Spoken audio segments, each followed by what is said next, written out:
Copperfield in the Jungle by Ruskin Bond. Characters, Summary, Analysis. Hello and welcome to the discourse. Copperfield in the Jungle is a short story written by Ruskin Bond that was first published in his short stories collection titled Tigers Forever in 1996. This is an autobiographical story in which Ruskin Bond expressed one of his own experiences during his childhood.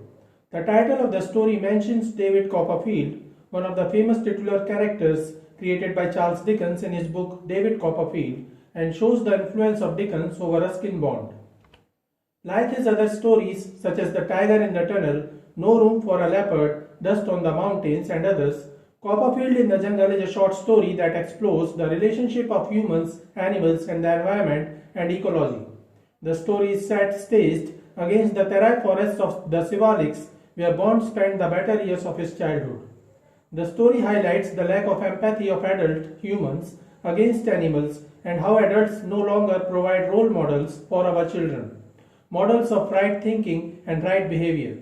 Children are making them aware of their misdeeds.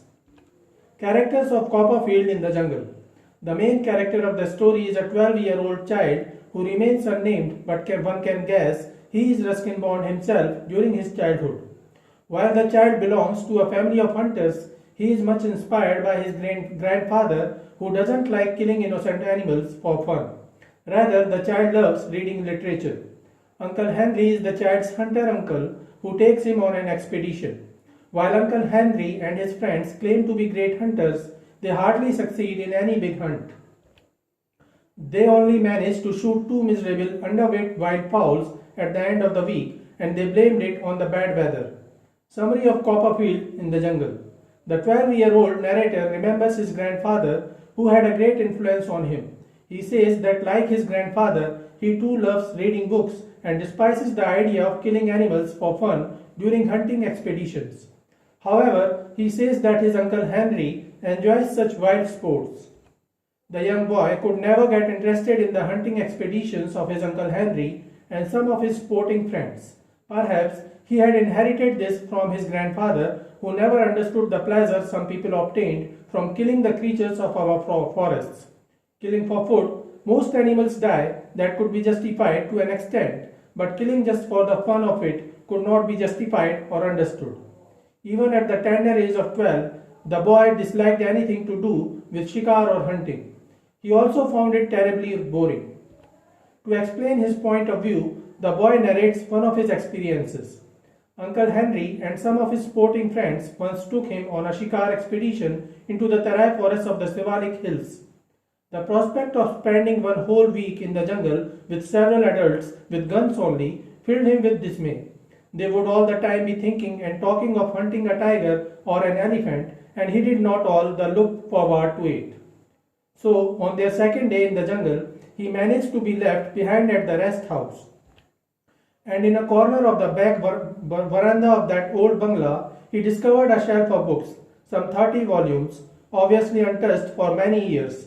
Much too young to know what was good and what was not, he would have read anything and everything with pleasure. However, much to his delight, the bookshelf contained, among others, P.G. Wodehouse's Love Among the Chickens, M.R. James's Ghost Stories of an Antiquary, Edward Hamilton Acton's A Naturalist on the Prowl, and Charles Dickens' David Copperfield. This chance acquaintance with M. Micawber and family, Aunt Betsy, Trowwood, Mr. Dick, Peggotty, and many other characters in Dickens's novel seemed to set him off on the road to literature. At the end of the week, the four men guns could only see a spotted deer and shoot two miserable underweight wild fowls. Sitting in the rest house with his treasure of books, the boy saw not only the spotted deer crossing the open clearing in front of the bungalow, but also a large leopard had done it only to help itself to a meal. It did not disturb the young boy beyond a point, and he returned to his reading. The hunting party, however, refused to believe this, attributing this bit of information to his overactive imagination under the immediate influence of Dickens's vivid portrayal of Master Copperfield. The boy brings the half-finished novel with him. Thus, the expedition proved to be futile for the hunter Uncle Henry, but for the boy, it was a treasure hunt that he won in the jungle successfully. So this is it for today. we will continue to discuss the history of Indian English literature. Please stay connected with the discourse. Thanks and regards.